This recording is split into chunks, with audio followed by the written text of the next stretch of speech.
ஸ்ரீமத் பாகவதம் 12ஆம் பகுதி யக்ஞவராகமூர்த்தி. சிறந்த ஞானியும் பகவத் குணங்களிலேயே ஆழ்ந்திருப்பவருமான மைத்ரேய முனிவரை விதுரர் கங்கை துவாரத்திற்கு சென்று வணங்கினார். அவரிடம் விதுரர் எதை செய்வதால் சாந்தியும் அகமும் உண்டாகுமோ அதை கூறியருளுமாறு வேண்டினார். புண்ணிய கீர்த்தி வாய்ந்த ஸ்ரீஹரியினுடைய திவ்ய சரிதாமிரத சாரத்தை வழங்குங்கள் என்றார்.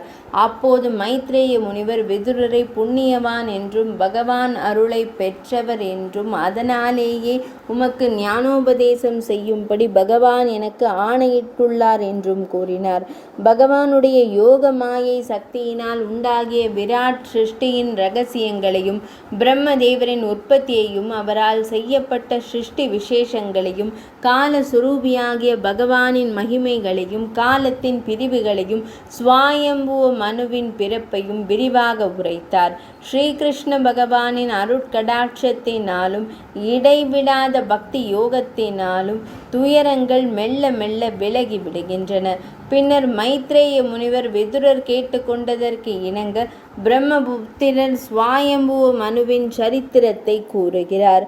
ஸ்வாயம்புவ மனு தன் மனைவியாக சத ரூபையுடன் பிரம்மதேவரை வணங்கி என்ன செய்ய வேண்டும் என்று கேட்க, அவர் தர்ம நீதி தவறாமல் மக்களை பாதுகாத்து வருவாயாக, இது தனக்கு செய்யும் பணிவிடை. மேலும் யஜ்ஞங்களால் ஸ்ரீஹரியை ஆராதிப்பதால் பகவான் ஹிருஷிகேசர் சந்தோஷமடைகிறார் என்றார்.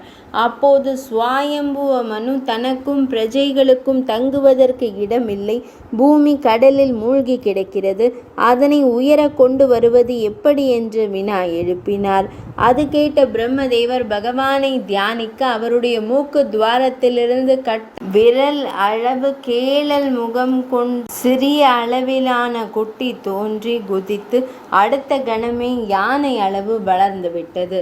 இது என்ன அதிசய பிராணி என்று பிரம்மதேவர் யோசிக்க, மலை போன்ற சரீரத்துடன் வராக வடிவில் பகவான் கர்ஜிக்க ரிஷிகள் மகிழ்ந்தனர்.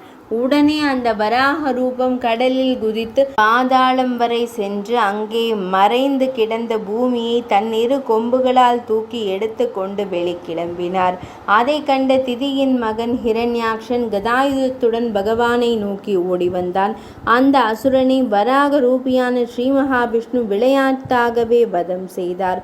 அப்போது முனிவர்களால் துதி செய்யப்பட்ட பகவான் பூமியை நீரில் மிதக்க செய்துவிட்டு மறைந்தார். இது வராக அவதாரமாகும். 12ஆம் பகுதி நிறைவடைந்தது.